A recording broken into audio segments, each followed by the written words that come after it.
अंतरिक्ष विज्ञान के क्षेत्र में एक के बाद एक माइलस्टोन स्थापित करते हुए आज इसरो वर्ल्ड की मोस्ट पॉपुलर स्पेस एजेंसी में से एक बन गई है। इसरो ने शायद इम्पॉसिबल नाम ही नहीं सुना और यही कारण है कि इसरो का सक्सेस रेट पूरी दुनिया में सबसे अच्छा माना जा सकता है। इसरो ने कुछ ऐसे मिशन भी सक्सेसफुली कंप्लीट किए जिनके बारे में सोचकर दुनिया के मुंह से यही निकलता है, इट्स नॉट पॉसिबल। फिर चाहे मार्स पर पहले ही अटेम्प्ट में अपना ऑर्बिटर भेजना हो या फिर एक साथ 104 सैटेलाइट लॉन्च करना हो, भारत ने बड़ी ही आसानी से और बहुत ही कम खर्च में ये मिशन कंप्लीट किए हैं। अब भारत फिर से एक बार इतिहास रचने जा रहा है। चांद को छूने के बाद अब सूरज को छूने की बारी है।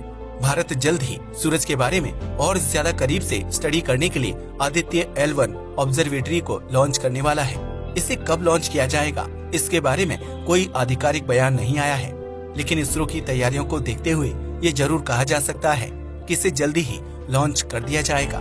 सन को स्टडी करने के लिए भारत की ओर से लॉन्च किया जाने वाला यह पहला सन मिशन होगा।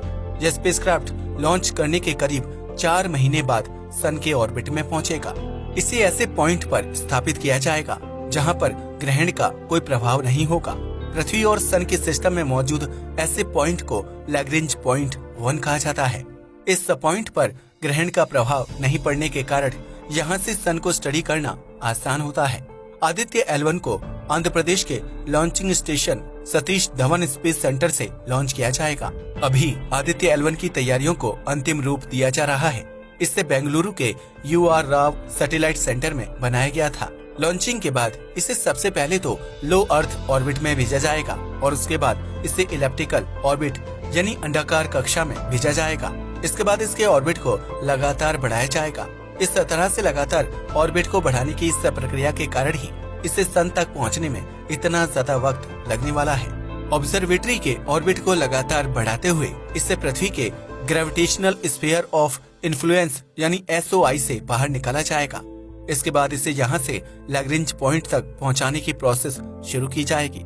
इसके लिए क्रूज फेज लॉन्च किया जाएगा, जिसके बाद ऑब्जर्वेटरी को सन के पास मौजूद लैग्रेंज 1 पॉइंट के हेलो ऑर्बिट में भेजा जाएगा।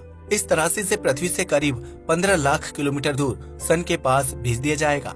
पृथ्वी से सन के बीच की डिस्टेंस करीब 15 करोड़ किलोमीटर है और इससे पृथ्वी से सिर्फ 15 लाख किलोमीटर पर ही रखा जाएगा ताकि सन की भयंकर गर्मी के बावजूद भी सन को आसानी से स्टडी किया जा सके। अब आदित्य L1 किस तरह से काम करेगा इसे समझने की कोशिश करते हैं। आदित्य L1 ऑब्जर्वेटरी की हेल्प से सोलर एक्टिविटीज को करीब से समझने में आसानी होगी, तो वहीं सोलर एक्टिविटीज के कारण अंतरिक्ष के दूसरे ग्रहों और मौसम पर इसका क्या प्रभाव पड़ता है इसे भी बड़ी ही आसानी से समझा जा सकेगा, जिसकी हेल्प से पृथ्वी पर होने वाले कई प्राकृतिक घटनाओं को समझने में आसानी होगी। इस स्पेसक्राफ्ट में 7 पेलोड लगाए गए हैं जो अलग अलग एक्टिविटीज को स्टडी करेंगे। इसमें लगे इलेक्ट्रोमैग्नेट डिटेक्टर, पार्टिकल डिटेक्टर और मैग्नेटिक फील्ड डिटेक्टर्स की हेल्प से सन की फोटोस्फीयर, क्रोमोस्फीयर और बाहरी लेयर के बारे में समझने में बड़ी ही आसानी होगी। इसमें लगी 7 पेलोड में से 4 पेलोड हर समय सन की तरफ देखते रहेंगे और बाकी के 3 पेलोड इसके अपोजिट साइड में रहेंगे। ये 3 पेलोड लैग्रेंज 1 ऑर्बिट में पार्टिकल्स और सन फील्ड के बारे में स्टडी करने का काम करेंगे। इसी के साथ यह सोलर कोरोना और इसके हीटिंग मैकेनिज्म को भी स्टडी करेगा ताकि इससे यह समझा जा सके कि आखिरकार सूर्य से इतनी ज्यादा गर्मी किस कारण से जनरेट होती है और अरबों सालों से लगातार चली आ रही यह प्रोसेस किस तरह से ऑटो पायलट मोड पर काम कर रही है। अब सवाल ये आता है कि लैग्रेंज पॉइंट क्या होता है। दोस्तों, लैग्रेंज पॉइंट 2 विशालकाय ऑब्जेक्ट के बीच का एक ऐसा पॉइंट होता है जहां पर दोनों ही बॉडीज के द्वारा लगने वाला ग्रेविटेशनल फोर्स बराबर होता है, जिसके कारण इस पॉइंट पर मौजूद कोई भी ऑब्जेक्ट हर समय वहीं रहता है। इस पॉइंट पर दोनों बॉडीज से जनरेट होने वाला ग्रेविटेशनल फोर्स उतना ही होता है जितना दोनों बॉडीज के बीच किसी भी छोटे ऑब्जेक्ट को मूव करने के लिए आवश्यक है। यही कारण है कि इस पॉइंट पर स्थापित किए जाने वाले किसी भी ऑब्जेक्ट को दोनों बॉडीज के बीच मूव करने के लिए सेंट्रीपिटल फोर्स आसानी से मिलती रहती है, जिससे वह यहाँ पर स्टेबल बना रहता है। सौरमंडल में मौजूद प्लैनेट्स के साथ हर समय ग्रहण की स्थिति बनी ही रहती है, जिसके कारण सन पर अलग अलग प्लैनेट्स की छाया बनती रहती है। लेकिन लैग्रेंज पॉइंट एक ऐसा पॉइंट है जहाँ पर ग्रहण का कोई प्रभाव नहीं पड़ता और यही कारण है कि यहाँ पर जब आदित्य L1 ऑब्जर्वेटरी को प्लेस किया जाएगा तो वह बिना किसी रुकावट के हर समय सन को स्टडी करता रहेगा।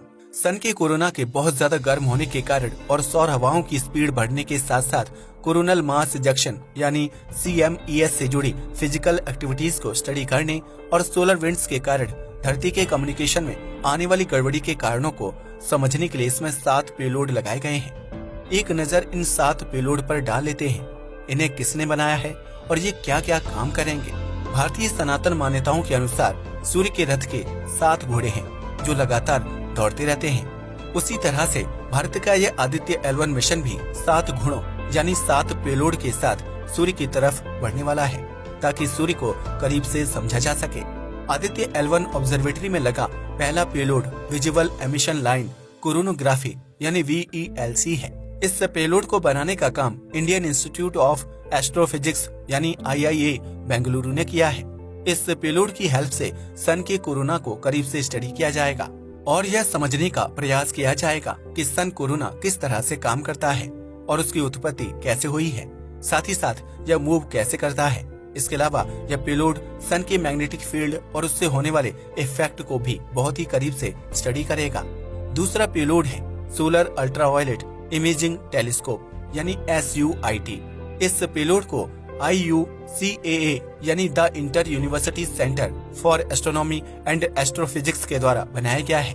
इस पेलोड की हेल्प से सन की करीब से फोटोज ली जाएंगी, लेकिन ये फोटोज कोई आम फोटोज नहीं होंगी, बल्कि इस पेलोड की हेल्प से सन के बाहरी चमकदार क्षेत्र और वर्णमंडल की अल्ट्रावायलेट फोटोज ली जाएंगी जो 200 से 400 nm के बीच की अल्ट्रावायलेट रेंज की होंगी। इन फोटोज की हेल्प से सनलाइट के रेडिएशन को मेजर किया जाएगा। तीसरा पेलोड है Aditya solar wind particle experiment यानी ASPEX, जिसे फिजिकल रिसर्च लेबोरेटरी यानी PRL ने बनाया है। इस पेलोड की हेल्प से सन सोलर विंड्स की प्रॉपर्टीज की जांच की जाएगी और यह समझने का प्रयास किया जाएगा कि ये किस तरह से अलग अलग स्टेज पर कैसा इफेक्ट डालती है। इसके अलावा इस पेलोड की हेल्प से सोलर विंड्स के प्रसार और वर्णक्रमीय विशेषताओं के बारे में भी जानकारी जुटाने का प्रयास किया जाएगा। चौथा पेलोड है plasma analyser package for Aditya यानी पापा, जिसे VSSC यानी विक्रम साराभाई स्पेस सेंटर ने बनाया है। इसका नाम पापा है और यह वास्तव में बहुत ही ज्यादा काम का पेलोड है। इस पेलोड की हेल्प से सोलर विंड्स की स्ट्रक्चर को बारीकी से स्टडी किया जाएगा, साथ ही साथ इससे रिलीज होने वाली एनर्जी और उसकी उत्पत्ति के कारणों को भी समझने का प्रयास किया जाएगा।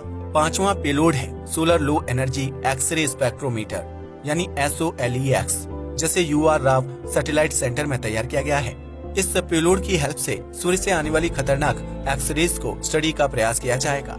साथ ही इस पेलोड की हेल्प से ये भी समझने की कोशिश की जाएगी कि सौर कोरोना इतना ज्यादा गर्म क्यों होता है, किस कारण से यहाँ से इतनी ज्यादा हीट रिलीज होती है, इसे गर्म करने का यह सिस्टम किस तरह से काम करता है।